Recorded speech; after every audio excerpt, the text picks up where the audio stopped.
Bonjour, William Laguet au micro. Aujourd'hui, pour la capsule web, nous nous retrouvons pour discuter des révolutions russes. Plus précisément, menées par Lénine, comment les révolutions russes de 1917 sont-elles abordées sur le plan historique et politique? Alors, tout d'abord, pour la discipline de l'histoire, on va se pencher sur les événements qui avaient mené à ces révolutions-là. C'était un système dysfonctionnel, le tsarisme. Dans les mots de Marc Ferraud et Jean Allenstein, deux historiens, on voyait ça comme autoritaire et médiéval. Euh, Aussi, l'assassinat de Raspoutine en 1916 a créé un réel choc politique partout en Russie.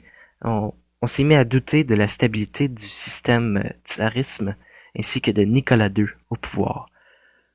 Enfin, la Première Guerre mondiale, elle, a tout simplement exposé le système défectueux du tsarisme.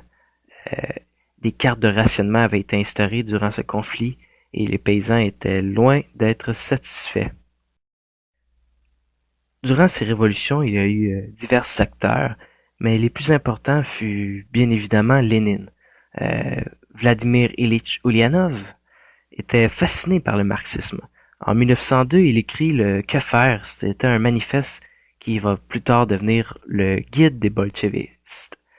Les bolchevistes, c'est ça, c'était un parti politique très à gauche, un parti qui se battait pour la classe ouvrière, soutenu entre autres par Léon Trotsky, un acteur très important qui avant s'opposait un peu à Lénine, mais qui plus tard va le rejoindre car leurs visions sont similaires.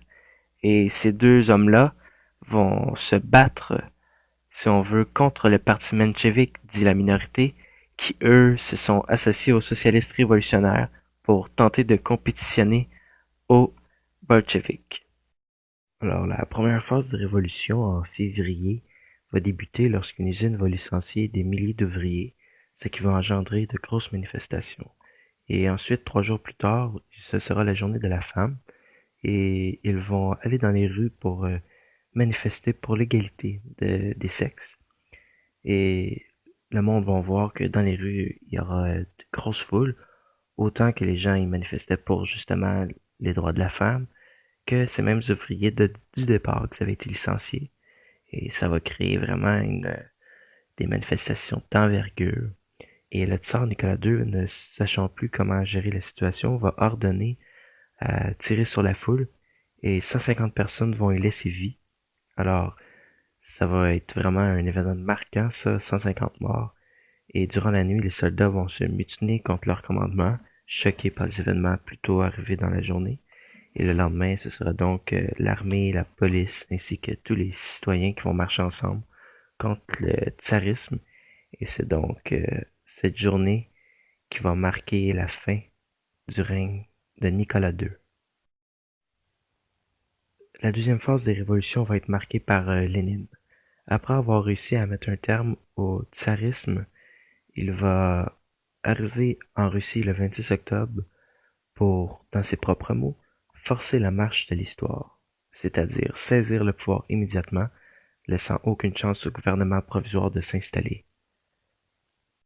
Alors, du côté de la discipline de la politique, nous avons vu le passage du tsarisme au communisme. Le tsarisme, qui était une sorte de pouvoir monarchique, c'était en fait de l'autocratie. C'était le monopole de pouvoir appartenait à une seule personne qui pouvait faire passer toutes les lois qu'il voulait sans opposition puisqu'il était, comme mentionné plus tôt, euh, le monarque, le tsar en Russie. Par la suite, ça a été le communisme qui a pris les rênes de la Russie.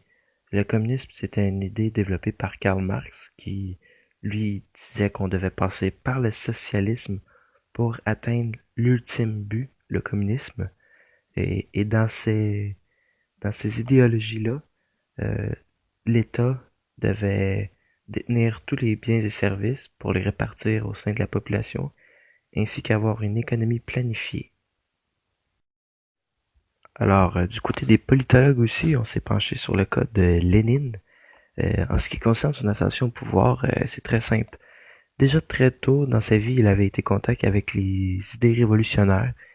Euh, Et en 1896, il va se pencher sur le cas de la Russie et du tsar Nicolas II avec son état policier. Il va dire que la Russie a un but ultime et c'est de créer un parti social-démocrate pour lequel son seul objectif serait de se battre pour les ouvriers. Et on va voir plus tard qu'avec son règne parmi les bolcheviks, le parti qu'il aura créé lui-même avec son manifeste le Que faire, que ces études qui avaient été faites en 1896, eh bien, il va les concrétiser avec son parti qui aura comme rôle d'inciter les ouvriers à s'agiter pour changer les choses pour le mieux.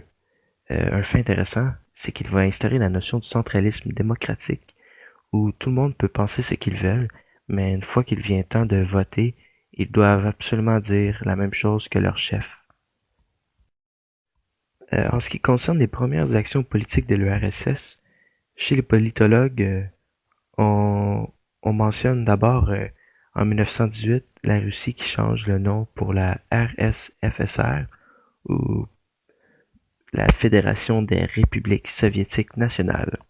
Et du même vent, Lénine va aussi envoyer toutes les infrastructures, ou plutôt reprendre toutes les infrastructures dans le pays pour que l'État les contrôle, ainsi que prendre tous les terres pour les redistribuer au sein de la population.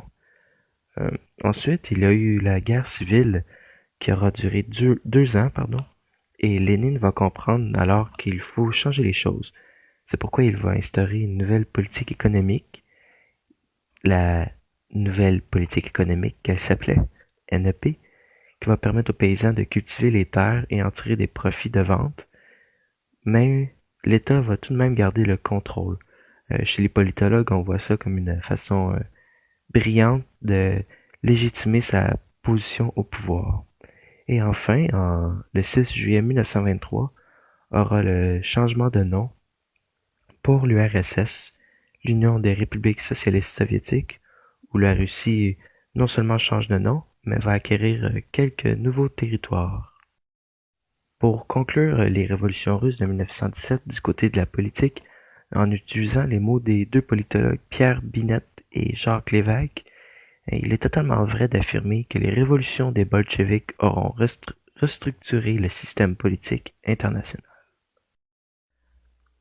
Avoir eu le temps, il aurait été très intéressant de se pencher sur une autre perspective, soit la sociologie.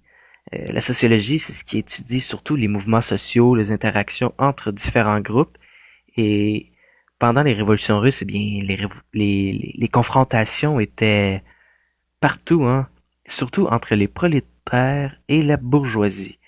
La pression de se conformer aussi aux nouvelles idées apportées par Lénine était fort présente. Quand il a instauré la Tchéka, eh bien, on a compris qu'on devait adhérer à ce mouvement, sinon c'était la prison. Les liens présents entre la notion sociologique, c'est indéniable dans ce mouvement, dans ces révolutions. Enfin, si j'avais une réflexion à faire, eh bien, je dirais que les politologues et les historiens voient ces événements-là du même œil. De A à Z, on pense pas mal la même chose, et surtout sur le point que c'était des événements pas prévisibles. Ça a été un soulèvement rapide et qui a bousculé non seulement la Russie, mais le monde entier. Vraiment, aucun expert pouvait prédire un événement de telle envergure aurait pu arriver si rapidement durant la 1917 et la Première Guerre mondiale.